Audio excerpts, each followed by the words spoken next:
ഒരു class time പോകുന്നത് നമ്മൾ അറിയൂല. ലൈക്ക് അവർ നമുക്കൊരു ആക്ടിവിറ്റി പോലും ഇങ്ങനെ കാര്യങ്ങളായിട്ട് പറഞ്ഞു തരുമ്പോൾ നമുക്ക് അതുകൂടാണ്ട് ലൈക്ക് ആൾക്കാരുടെ അടുത്ത് എങ്ങനെ പെരുമാറണം, ലൈക്ക് ഏതെല്ലാം ടൂണിൽ സംസാരിക്കണം, എങ്ങനെല്ലാം സംസാരിക്കണം. നമ്മളിപ്പോൾ സെയിൽസിനുപരി നമ്മൾ ഫസ്റ്റ്, അതായത് സെയിൽസ് എന്ന് പറഞ്ഞത് ഒരാളെ സഹായിക്കാന്നുള്ളൊരു സംഭവം, അത് എനിക്ക് മനസ്സിലാക്കി തന്നു. നമ്മൾ ഇത്ര നാൾ മനസ്സിലാക്കിയെന്ന് വെച്ചാൽ സെയിൽസ് എന്ന് വെച്ചാൽ ഇങ്ങനെ എങ്ങനെയെങ്കിലും അവനെ കൊണ്ട് വാങ്ങിപ്പിക്കാം, അതല്ല വാങ്ങിപ്പിക്കാം, ആ ഒരു കോൺസെപ്റ്റ് ആയിരുന്നു. പക്ഷേ ഹായ് ഷഹസാദ്. ഹായ്, എന്തൊക്കെയുണ്ട് വിശേഷം? നല്ല അൽഹംദുലില്ലാഹ് തന്നെ പോകുന്നു. ഷഹസാദ് ഇപ്പൊ കറലി എന്താ ചെയ്യുന്നത്?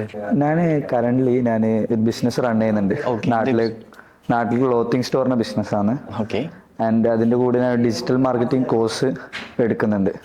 പിന്നെ അതേപോലെ തന്നെ ഇപ്പൊ കറലി മീൻസ് ഇപ്പം ഓൾറെഡി ഡിജിറ്റൽ മാർക്കറ്റിംഗ് പഠിക്കുന്നുണ്ട്, പിന്നെ ബിസിനസ് റൺ ചെയ്തുകൊണ്ടിരിക്കുകയാണെന്ന് പറഞ്ഞു.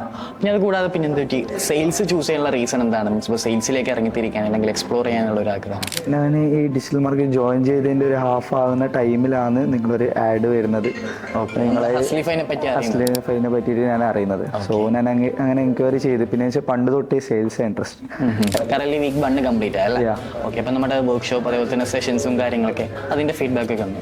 സെഷൻ ചോദിച്ചാൽ ഞാൻ ഇവിടെ മനസ്സിലാക്കിയിട്ടോളം എനിക്ക് ഫസ്റ്റ് വീക്ക് കിട്ടിയ ക്ലാസ്സിന് ലൈക്ക് ഒരു സെയിൽസിനുപരി നമ്മൾ ഫസ്റ്റ്, അതായത് സെയിൽസ് എന്ന് പറഞ്ഞത് ഒരാളെ സഹായിക്കാന്നുള്ളൊരു സംഭവം, അത് എനിക്ക് മനസ്സിലാക്കി തന്നു. നമ്മൾ ഇത്ര നാൾ മനസ്സിലാക്കിയെന്ന് വെച്ചാൽ സെയിൽസ് എന്ന് വെച്ചാൽ ഇങ്ങനെ എങ്ങനെയെങ്കിലും അവനെ കൊണ്ട് വാങ്ങിപ്പിക്കാം, അതല്ല വാങ്ങിപ്പിക്കാം, ആ ഒരു കോൺസെപ്റ്റ് ആയിരുന്നു. പക്ഷേ അതിന് നമ്മളൊരു സഹായിക്കുന്നത്, ഇപ്പോൾ എന്തെങ്കിലും ആവശ്യമുണ്ടെങ്കിൽ നമ്മൾ അതിൽ ഒരു ഗൈഡ് ചെയ്ത് കൊടുക്കണം, ഇതിലേക്കുള്ള വേ ആ ഒരു ഇത് സിസ്റ്റമാണ് സെയിൽസ് എന്നുള്ള മനസ്സിലാക്കി തന്നു.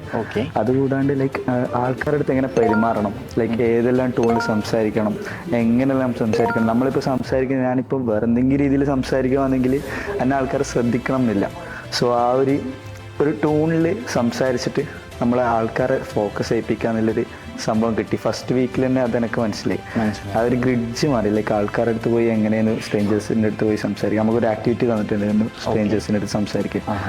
അപ്പോൾ അതിലും എനിക്ക് ആ ഒരു ഗ്രിഡ്ജ് മാറി. അറിയാത്തവരുടെ അടുത്ത് പോയിട്ട് ഞാൻ പിച്ച് ചെയ്ത്, ലൈക്ക് ഞാൻ പ്രതീക്ഷിക്കാണ്ട് തന്നെ അവർ എൻ്റെ അടുത്ത് ഞാൻ കുറേ സമയം സംസാരിച്ചിരുന്നു പോയി. ഞാൻ മനസ്സിലാക്കിയെടുത്തോളം, അതായത് നമ്മളൊരാൾക്കാരുടെ അടുത്ത് ഇപ്പോൾ സാറിൻ്റെ അടുത്ത് ഞാൻ കമ്മ്യൂണിക്കേറ്റ് ചെയ്തിട്ടില്ലെങ്കിൽ എനിക്കറിയില്ല ഇനി ഈ സെയിൽസിനെ പറ്റിയുള്ള കോഴ്സ്.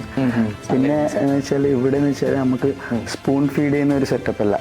ലൈക്ക് നമുക്ക് ക്ലാസ്സിൽ നമ്മളെ ക്ലാസ് ആയിട്ട് ഒരു ക്ലാസ് ടൈം പോകുന്നത് നമ്മൾ അറിയൂല. ലൈക്ക് അവർ നമുക്കൊരു ആക്ടിവിറ്റി പോലും ഇങ്ങനെ കാര്യങ്ങളായിട്ട് പറഞ്ഞു തരുമ്പോൾ നമുക്ക് അവർ ലൈഫിൽ നടന്ന ഒരു ഇൻസിഡന്റ് വെച്ച് പറയുമ്പോൾ അത് വേറെ ഇമ്പാക്റ്റ് ആണ്. അതിപ്പോൾ എനിക്ക് ഏത് കാലത്തായാലും ഒരു ബുക്കിൽ വായിക്കുന്നതിനെക്കാട്ടി ഓർമ്മ ഉണ്ടാ ഈ ഒരു സംഭവം പറയുന്നില്ലേ.